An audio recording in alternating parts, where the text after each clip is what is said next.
Hi guys, it's Aoife from Fred Weasley Died Laughing, and I am here to start a reading vlog. So I did put up a poll earlier on Twitter asking people if they wanted me to do kind of a reading vlog and a review video in one for the Ballad of Songbirds and Snakes, which I'm going to start reading today, and people seem to be saying yes to that. If it does change and people do want a review, I can scrap all this vlog footage, but for now, because I'm starting this now on my lunch break, I decided I will start it now. So yeah, that is what we are going to be doing. I just absolutely adore this book already. The inside flap is amazing. I mean, the naked hardcover is amazing. Stunning. So yeah, for now I'm going to go back into my Hunger Games world and read this book. So before we get into the reading vlog part of this video, I just wanted to do a quick check-in and let people know who are afraid of spoilers or anything. Throughout the reading vlog, I talk a little bit about my feelings about the early games and how different it was in comparison to the games we know as Katniss, and just my thoughts and feelings about what the capital is like and how I'm finding Snow as a character. I don't spoil anything like really big or a plot twist. I just don't know what some people would consider spoilers and what some people don't. So while I don't talk about anything really specific to do with the plot of the book or anything that happens to the characters, I don't talk about any deaths or any kind of plot twists or anything like that, but just for people who aren't sure, if they didn't want to watch the reading vlog bit, just in case they just don't want to know anything at all.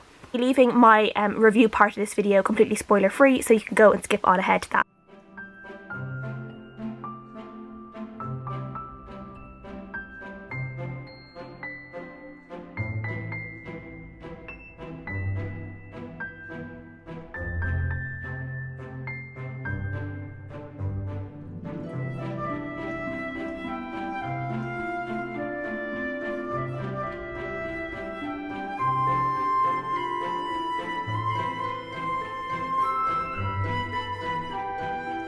So I read for a little while on my lunch earlier, and I didn't get too much read, but I got a couple of chapters, and I'm on chapter 4 now. It's just I've just finished up work, so I want to kind of read for a little while now before dinner. And there's just, even just in the first 4 chapters, there's just so much I'm thinking about, and it's just so interesting. And just the difference between this Hunger Games in comparison to the Hunger Games we see when Katniss is tribute, and just the developments there has been in those 64 years when Snow was the mentor to Katniss being a tribute, and how it is really just like this real kind of, in a weird way, this like celebration, this reality show, glitz and glamour. And even the way the tributes are treated, like the tributes are treated so badly already in this. They're treated like animals. They don't get any of this like special food or special privileges the way Katniss and Peeta did. And it's almost weird that you think, if it's this bad in the capital, how much worse is it in the districts? And even though District 12 in the Hunger Games was like an absolute hellhole for Katniss and her family, how much worse is it now in this? If this is how bad they're being treated in the capital, it must be 10,000 times worse in District 12. And yeah, just all of that is just so interesting, and I'm kind of wondering, I'm like, how much Snow kind of seeing this and being a little bit shocked about it, how much influence did he have in how the game's changed from how it is now to when Katniss did it? And it'll be really interesting to see that, to see if he's the person that really influences it to become more of this like reality TV show, and for it to become where the tributes are almost treated like royalty before they're put into this arena, and how they kind of get this 2 weeks of almost luxury before they obviously have to kill each other. And in a weird way, it's like, did Snow, if this is true, it's like, if it was Snow that did this, did he in a weird way make the tributes' lives better just for those brief moments? And is that a kindness on his part? I'm sure, like, for him, he's obviously very much motivated by influence and power and money and ambition. So it's nothing really to do with, does he actually care for these people, and it's just genuine kindness. Everything I think he does, there's a motive behind it. So it'll just be really interesting to find out. And I'm only 4 chapters in and I'm already thinking about all of this, so I kind of love that. So it is a bit later on now, and I have just settled down for the evening. I have made a cup of tea and I have a tasty donut, and I am going to just chill and read for another little bit before, maybe, I don't know, if I'll watch some booktube videos or play The Sims or something before going to bed. So that is what I am going to do. I am just really enjoying this so far. I am on chapter 10 now, and it's just so interesting just seeing just seeing how different the capital is compared to how we know it. In a weird way as well, it's almost strange seeing kind of the people of the capital being a little bit human, and seeing those who, like, that they actually didn't like the games, and some of them objected to it, and it was something that they felt really uncomfortable with. And it's really interesting seeing that kind of being voiced within the capital. And while Snow himself, like, he doesn't seem to, he doesn't like the way the tributes are being treated at the start, and he wants, like, to try and help Lucy, the District 12 girl, as much as possible.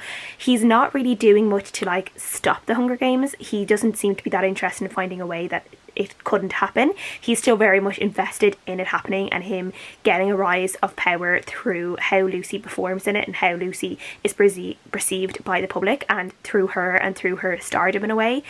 It will launch him into greatness, or, like, start him on his, like, proper journey to greatness, and bring his family back from the brink of destruction, and kind of restore his family's former glory. And it's really interesting that he is so calculating like that. While he does feel for Lucy, he doesn't feel for her enough that he would want to stop the Hunger Games. He's very much in it for himself, despite him kind of wanting to look after her a little bit.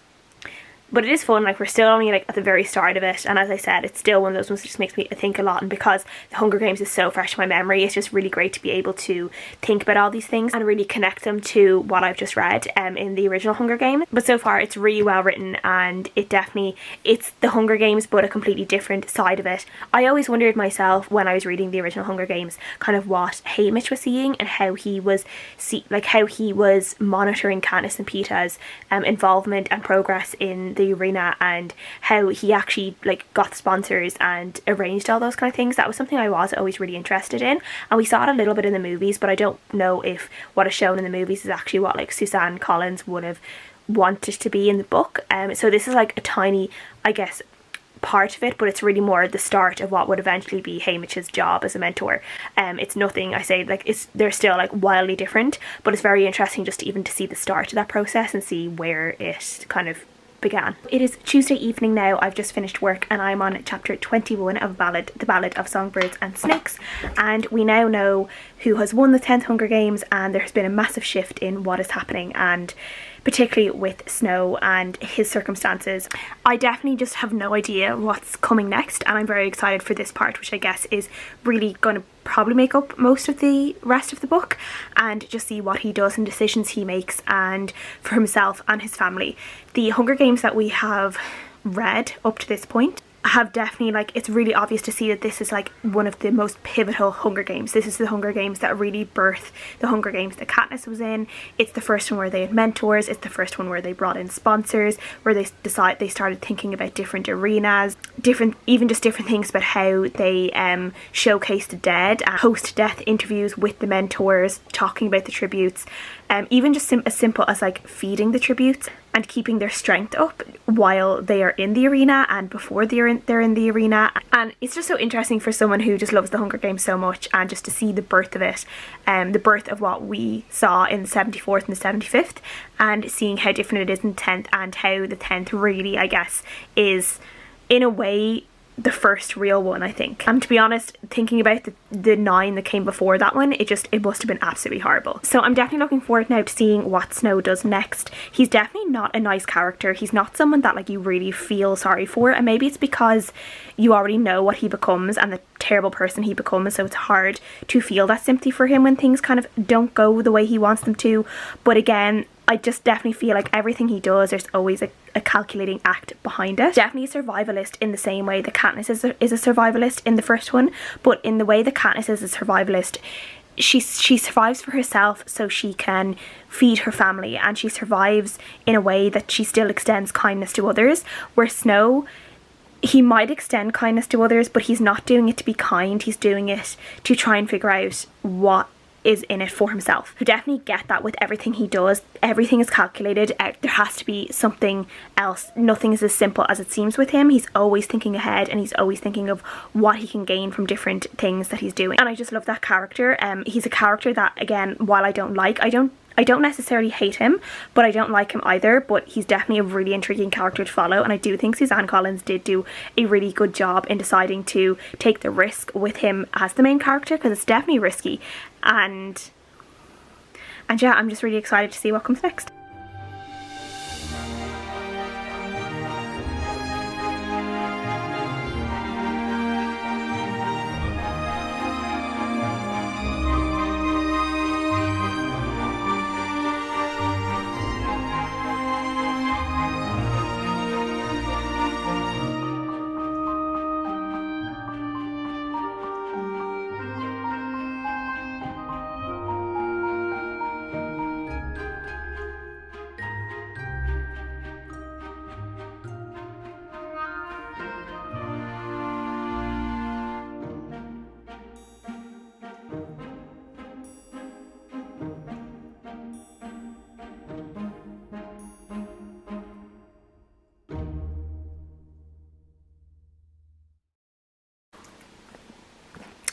So I finished it and I have feelings. Yeah, so I just wanted to quickly talk about this and do like the review portion of this video, and I'm going to put this down because everyone knows what it looks like. You've seen me holding it up for the last 10 minutes. Overall, I really enjoyed this book. I gave it a 4 out of 5 stars. It wasn't absolutely amazing. It didn't give me the emotional impact or anything that the original Hunger Games did. Obviously, I didn't love the characters as much because Snow is a very hard character to like, but I kind of love that as well. While Suzanne Collins hasn't published anything since the Hunger Games, she definitely hasn't lost her skill in writing, and I just feel like this book is just so perfectly crafted. You can tell the effort that she put into making sure that we understood what the capital was like, giving us this history that we didn't have before that is just so rich and I appreciate so much. As someone who just loves the Hunger Games so much, as I said, I just really enjoyed this look back at the Hunger Games history and the capital and the districts and what things were like at the start and how different they were to what we know from the 74th and the 75th Hunger Games. It was just so fascinating for me. This definitely isn't an action-packed book. It's more of a character study. It's a slower book than the original trilogy. I don't think it's as fast to read. I read it in a few days, but I tend to be a fast reader anyway. I think people who are slower readers might find this a bit harder to get through because it isn't that kind of action-paced, running for your life type of feeling the way the Hunger Games was, because Katniss was always kind of on the go. She was always moving. She always had to get to the next step because she was literally running for her life. And the writing, the pace of the writing does reflect that slightly. Just adored how much this book made me think about the original games and all the different things that changed and how much Snow possibly had a hand in how the games developed and how they became the absolute phenomenon that they are in the 74th and the 75th. And in a weird way, I loved seeing how much better the games were for the people who were in it. I don't think personally that Katniss would have survived the 10th Hunger Games. It just wasn't her type of game. It wasn't something that she possibly would have been killed outright at the very start or even before she got into the arena. So I loved even being able to think about that, being able to think about the tributes we know and that we loved from the original trilogy and how they would fare in the earlier games. There's a really interesting kind of human nature conversation in this book, where the original trilogy I think was more about war and the effect of war on people and how no one came out of war untouched. This one was definitely more about the inherent nature in people and does everyone have this inclination towards violence? People tap into that part of themselves that everyone possibly has, and there was just some like interesting conversation around that, which I'm sure other people probably will explore in other videos, but I'm not sure if I'm eloquent enough to be able to like talk about it properly. But there was definitely a conversation around there about the violent nature of human beings and how violent are we truly, and how peace-loving are humans. Are we made to live in peace? Is peace in this kind of world possible, or is something like the Hunger Games and this kind of domineering leadership like really necessary? Snow is just a fascinating character to follow. He's definitely like not likable. Katniss was likable, you rooted for her. Snow, you're not necessarily rooting for him. I definitely saw a lot of parallels between Snow and Katniss in terms of just they were both survivors at heart, but where Katniss survives for her family, Snow is definitely kind of surviving for himself. He does have his grandmother and his cousin, but we do know that his cousin does eventually completely distance herself from him. He possibly stops looking after her and separates himself from her. So family for him isn't end all. The most important thing, the family name is, and upholding the family name. That's one of his main drivers, is this Snow name and the legacy of the Snow name. That's what he wants to build up. That's his ambition, and he's so cunning and he's quite clever, and it's his ambition is dangerous and his ambition is so scary. We do see him take advantage of others who are just gentler by nature, and how he uses what he would deem as faults in character, and he uses them to benefit himself. The character study, this was just brilliant to read and to really get a look into how Snow's mind works and the Snow that we know from the original Hunger Games. At one point, he wasn't always just the person who pressed the buttons and made things happen. In the original Hunger Games, he's never someone who gets his hands bloody himself, but in this one he does. He's definitely someone who believes in the capital, and he believes what the capital are doing, and he believes the capital are important. And we see his disdain for things that are out of order, things like the Mockingjay, for example, that shouldn't exist. And that can definitely be traced back then to how he feels about Katniss. A girl who possibly shouldn't have been the original tribute. A girl who goes against what he thinks people should do. A girl who pushes those boundaries, and Snow does not like when those boundaries are pushed. He likes rules.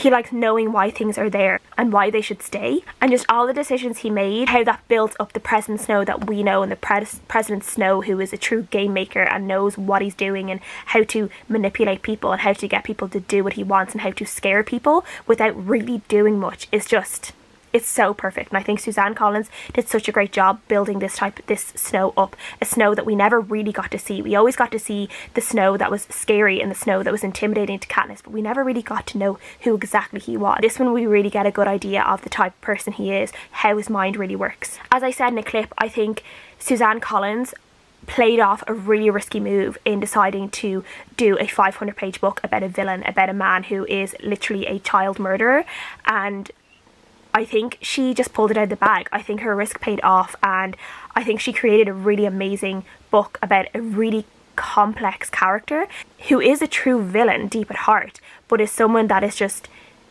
dark enough and clever enough, and yet in other times charming enough that you want to know more about him and you want to follow his story. This isn't a comfortable read. There are so many dark moments in this book, but again, you're reading about an original trilogy that was about murdering children, so there are always going to be dark moments in this book.